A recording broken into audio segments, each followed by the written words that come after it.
मिले टाइम्स में आपका स्वागत है। मैं असरार अहमद। उत्तर प्रदेश का चुनाव अब बहुत ही करीब है। 4-5 महीने में 2022 का विधानसभा चुनाव होने वाला है। ऐसे समय में तमाम पार्टियां अपने मुद्दों को लेकर जनता के बीच में जाना शुरू हो गई हैं। इन तमाम मुद्दों पर बातचीत करने के लिए हमारे साथ मौजूद हैं प्रतापगढ़ के समाजवादी ज़िला अध्यक्ष छविनाथ यादव जी, और साथ में उनके मौजूद हैं अब्दुल कादिर जिलानी जो प्रतापगढ़ के ज़िला महासचिव भी हैं। हम इनसे बातचीत करेंगे तमाम मुद्दे पर कि इनके क्या मुद्दे हैं, किन मुद्दों को लेकर ये जनता के बीच जा रहे हैं और प्रतापगढ़ में संगठन किस तरीके से काम कर रहा है। क्या 2022 के चुनाव में फिर से भारतीय जनता पार्टी की सरकार बनेगी या एक की सत्ता परिवर्तन होगा। जिस तरीके से लगातार कहा जा रहा है कि समाजवादी पार्टी की सरकार बन सकती है, हम इनसे बातचीत करेंगे कि कैसे इनकी तैयारियां चल रही हैं और प्रतापगढ़ में किस तरीके से संगठन मजबूत हो रहा है। सबसे पहले छविनाथ यादव जी, आपका स्वागत है मिलत टाइम्स में। धन्यवाद आपको।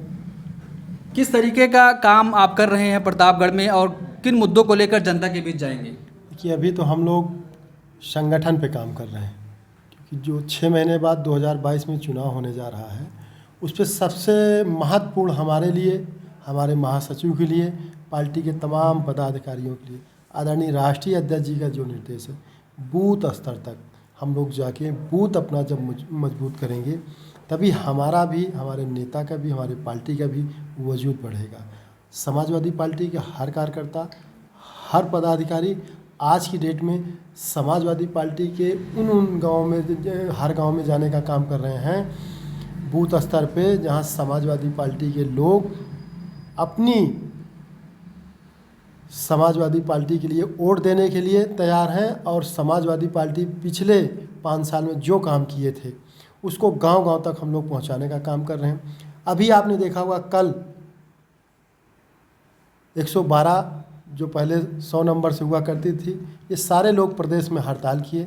आज पूरी तरीके से बहुत ख़राब स्थिति हो गई है भाजपा की, ना उनको डीजल दे पा रहे हैं, जो उनके कर्मचारी हैं उनको वेतन नहीं दे पा रहे हैं। ये सब समाजवादी पार्टी की व्यवस्था थी, समाजवादी पार्टी के विकास की एक कड़ी थी। महंगाई लगातार देश में बढ़ रही है, तो क्या आप महंगाई को मुद्दा बना पाएंगे इलेक्शन में? समाजवादी पार्टी की सरकार थी और समाजवादी पार्टी में उस समय जो पेट्रोल डीजल का दाम 45-50 रुपये में था, आज 100 रुपये में हो गया है। कहीं में कहीं ये महंगाई कमर तोड़ रही गरीबों की, किसानों की। आप देख रहे होंगे दूसरे भी प्रदेश में, अपने भी प्रदेश में किसान किस तरीके से परेशान है। किसान को 19 रुपये में गेहूं खरीदने के लिए कहा गया था, आज किसान 12 रुपये 13 रुपये में अपने गेहूं बेच रहे हैं। जिस तरीके से किसान आत्महत्या कर रहे हैं, यही सरकार के लिए बहुत ही शर्मनाक बात है। हमारे साथ मौजूद हैं अब्दुल कादिर जिलानी साहब, हम इनसे भी बातचीत करेंगे। सबसे पहला आपसे सवाल ये होगा कि आप यहाँ पर चुनाव लड़ने प्रतापगढ़ में कितनी सीटों पर चुनाव लड़ेंगे? नहीं, लगभग हम सभी 7 सीटों पर विधानसभा चुनाव समाजवादी पार्टी मजबूती के साथ लड़ेगी और लगातार हम प्रतापगढ़ में मैक्सिमम सीटों पर जीत भी हासिल की है। और 2012 में भी हम मैक्सिमम, हमारे विधायक हुआ करते थे पार्टी के लगभग 6 विधायक जो है, सब 4 विधायक थे, बाबागंज भी समर्थित थे, लगभग 6 विधायक हमारे हुआ करते थे हमारे समर्थन से। तो इस बार 2022 के चुनाव में भी हम मैक्सिमम सीटें जीत कर कामयाब हो। बात जीत और हार की नहीं है, बात 2022 का इलेक्शन जो होने जा रहा है, एक जो है ना क्रांति का इलेक्शन होगा। ये डेमोक्रेटिक जो है सेटअप के अंदर जिस तरह की तानाशाही रवैया, धमकीदार मुख्यमंत्री जो बैठे हुए, वो कहते हैं कि नौजवान जो है ये अपने व्यवहार को ठीक कर ले वरना सब कुड़ुक कर देंगे। क्या एक मुख्यमंत्री की भाषा हो सकती है ऐसे?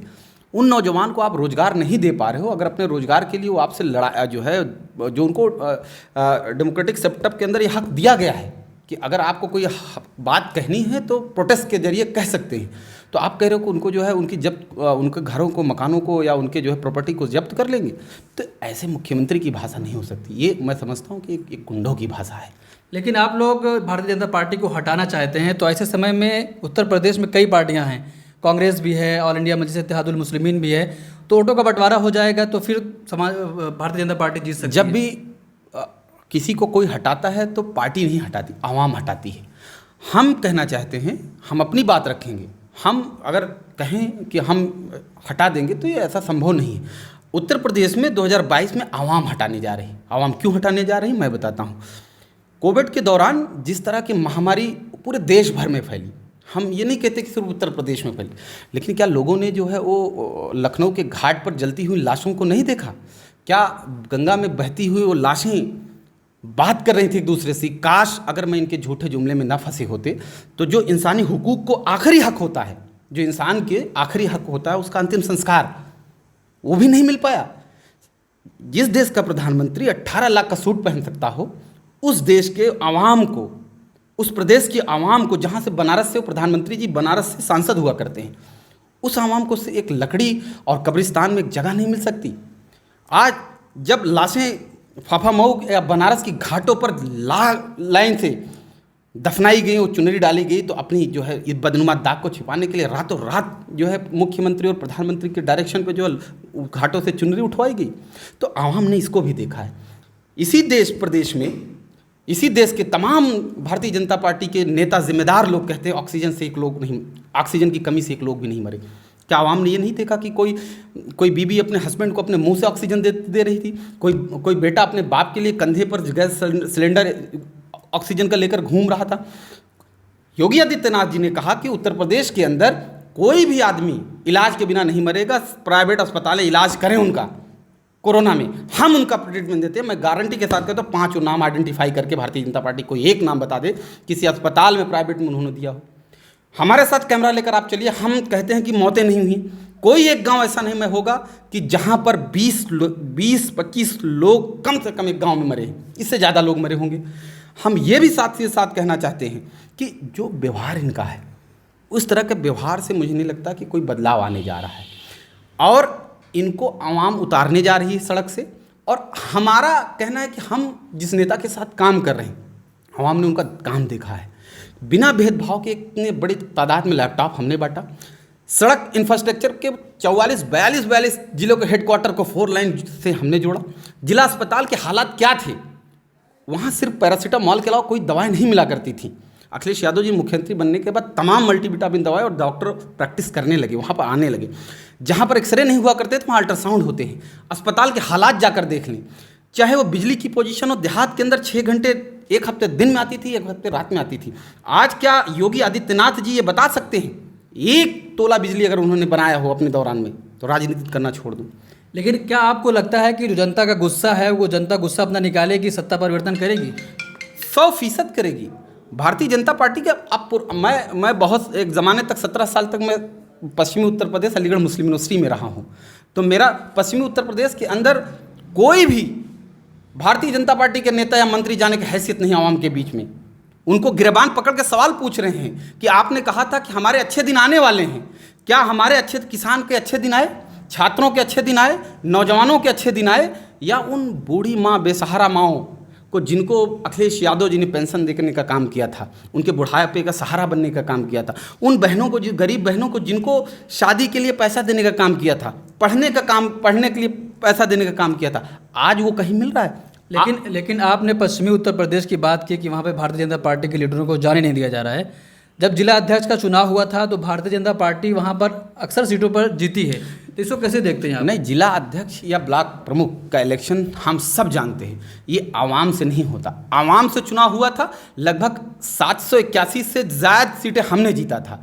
वो 500 साढ़े 500 क्रॉस नहीं कर पाए बेईमानी के साथ।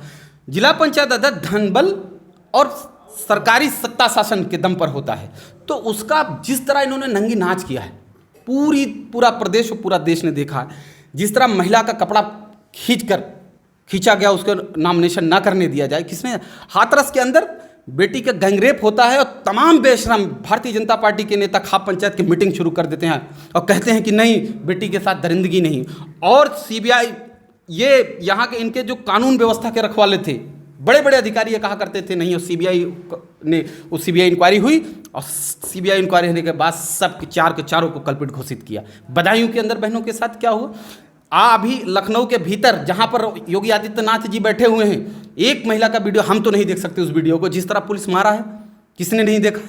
तो इस तरह की रवैया अच्छी बात नहीं है। आप कुंडई से आवाम को नहीं डरा सकते हैं।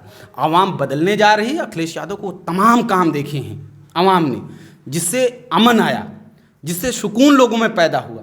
आप नफरत के नाम पर मंदिर मस्जिद का, ये बहुत पुराना हो गया है। अब ना नौजवान इसको देखने जा रहा है, ना आवाम देखने जा रही। अब पूरी तरह से अखिलेश यादव जी के नेतृत्व में उत्तर प्रदेश की आवाम, सिर्फ समाजवादी पार्टी के कार्यकर्ता नहीं बदलाव लाने जा रहे हैं, उत्तर प्रदेश की पूरी आवाम बदलाव लाने जा रही है, एक लहर आने जा रहा है। ऐसी भी खबरें चल रही हैं कि ऑल इंडिया मजलिस इत्तेहादुल मुस्लिमीन से आपका गठबंधन होने वाला है, तो क्या ये खबर सही है? देखिए, गठबंधन किससे होगा, कौन करेगा, ये शीर्ष नेतृत्व का काम है, ये हमारा और अध्यक्ष जी का काम नहीं है। और चुनाव लड़ना सबका अपना हक और अधिकार है, तय आवाम को करना है। काम हमने करके दिखाया है पिछले 5 साल में, और मैं ये भी कह सकता हूँ दावे के साथ, आज़ाद भारत में 47 के बाद इतना कम टाइम में कोई मुख्यमंत्री किसी प्रदेश में काम नहीं किया हो। आपसे एक सवाल करूंगा कि जैसे कि आपके लीडर समाजवादी पार्टी के अखिलेश यादव जी हैं, कुछ लोग आरोप लगाते हैं कि ये क्या कहते हैं, ज़मीन पर नहीं उतरते बल्कि सिर्फ ट्वीट करते रहते हैं, इस पर क्या कहेंगे? आदरणीय राष्ट्रीय अध्यक्ष जी ज़मीन पे काम कर रहे हैं। अभी आपने देखा होगा उन्नाव में जाके उन्होंने रथ यात्रा से जाके जो है कि जिस तरीके से निषाद समाज के लोगों का, माननीय विधायक रहे, माननीय मंत्री रहे, उनके चित्र पे माल्यार्पण करने का काम किया। यही नहीं, 2022 तक आपको लगने लगेगा कि समाजवादी पार्टी के नेता और आदरणीय राष्ट्रीय अध्यक्ष जी जनता के बीच गांव-गांव जाके, रथ यात्रा निकलने जा रही, गांव-गांव जाएगी, शहर शहर जाएगी, और हमारे नेता हमेशा समाजवादी पार्टी की विचारधारा, आदरणीय लोहिया जी की विचारधारा से समाजवादी पार्टी को चलाने का काम करते हैं। और 2022 में उनकी नीतियों से, उनके काम से प्रभावित होके, उनके गुण से प्रभावित होके, महिलाएं उनके विधवा और पेंशन, समाजवादी पेंशन से प्रभावित होके 2022 में आदरणीय राष्ट्रीय अध्यक्ष जी को मुख्यमंत्री बनाने जा रहे हैं। बहुत शुक्रिया। ये थे छविनाथ यादव जी और अब्दुल कादिर जिलानी साहब, जो लगातार जो मुद्दे हैं जनता के उसको उठा रहे हैं। उन्होंने कहा कि जनता तैयार है और जनता में आक्रोश है। जिस तरीके से कोरोना में जनता ने देखा कि अपनों को खोते हुए, अपनों को जलाने के लिए लकड़ियाँ नहीं मिल रही थी, दफनाने के लिए जगह नहीं मिल रही थी, तो जनता में एक गुस्सा है और जनता 2022 में वो गुस्सा अपना निकालेगी और सत्ता परिवर्तन करके रहेगी। मिल्लत टाइम्स को आपकी ज़रूरत है, हमारी आप माली मदद करें। हर महीने सिर्फ 100 रुपये और 1 साल के लिए 1 साल सिर्फ 1000 रुपये।